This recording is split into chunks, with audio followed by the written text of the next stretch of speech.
I am out in the shop this morning, and I have got a question from a personal friend of mine, Daryl Dice. Sorry, but I don't have all the lights on yet. I won't be out here super long this early in the morning. I may be back out a little later, but a few days, maybe a week ago, Daryl sent me a note, and he said, I remember you making a calligraphy pen for somebody. This has been, I looked back through my notes. It had to be prior to 2018, so it's got to be at least 3 years ago. But I took one of those 9-inch rods. I don't remember if it was a Lumalite. The young man wanted one in blues, so I had someone make me one. It was a swirl, like a blue swirl with 3 or 4 blue colors and different hues of blue. And I took that 9-inch rod and I turned a long a calligraphy pen for him. He's the one that made the Blandford sign for me right here. You might remember when I talked about that. I didn't actually do a video on making the pen, but Daryl's looking at making one and asked me what I used for my nib holder. And I have dug through everything. I know I kept it because I knew I would want to do another one. You can buy from Penn State and a lot of other companies those little metal pen holders where you glue this little, you drill a hole in the end of your pen and glue this little metal barrel in, and then they have like it looks like a plus sign almost. It's like a, I don't know how to explain it, but then you slide the nibs in around it and they kind of compress, let the nib go in. I didn't like those.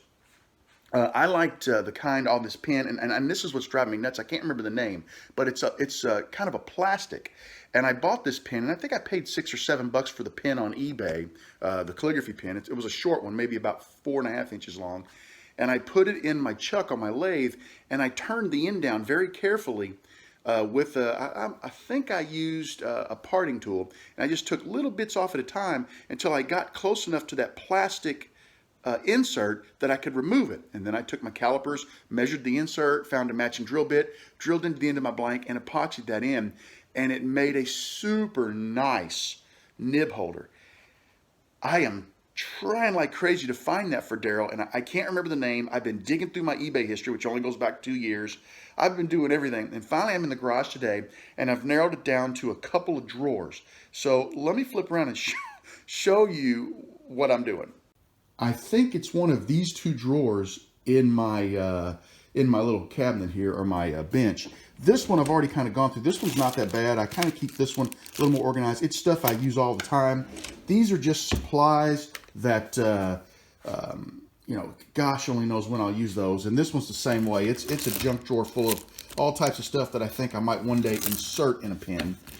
I do believe, whoa, I don't want my metal detector to fall there. Whoa. Garbage can.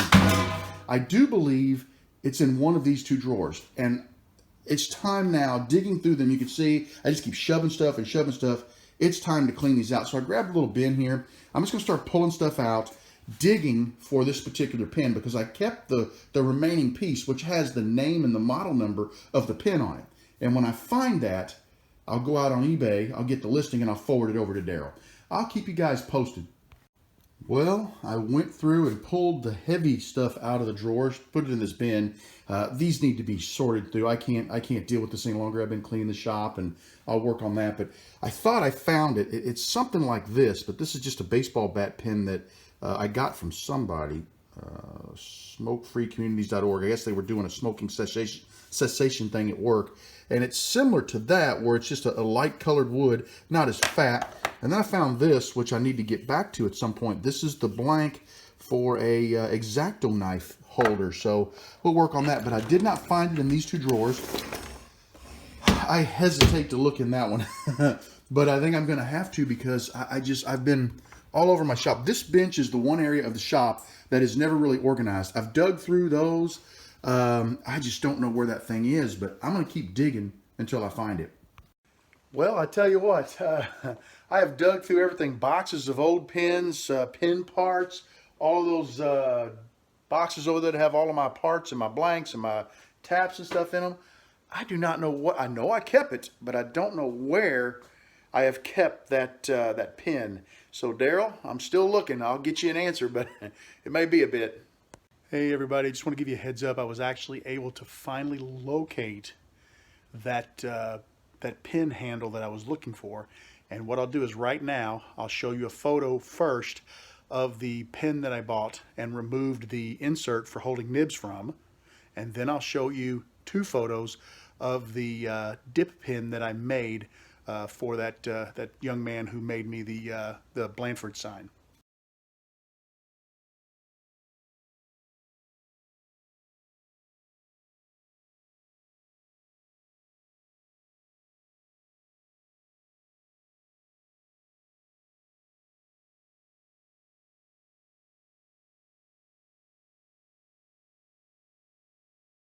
I was really happy that I was able to locate that. I looked and looked. I never found the actual pin. I know I have it, but once I found that eBay listing, actually I found it on Google first, and then I jumped over to eBay and found it. So I'll include the link to the eBay listing in the comments below.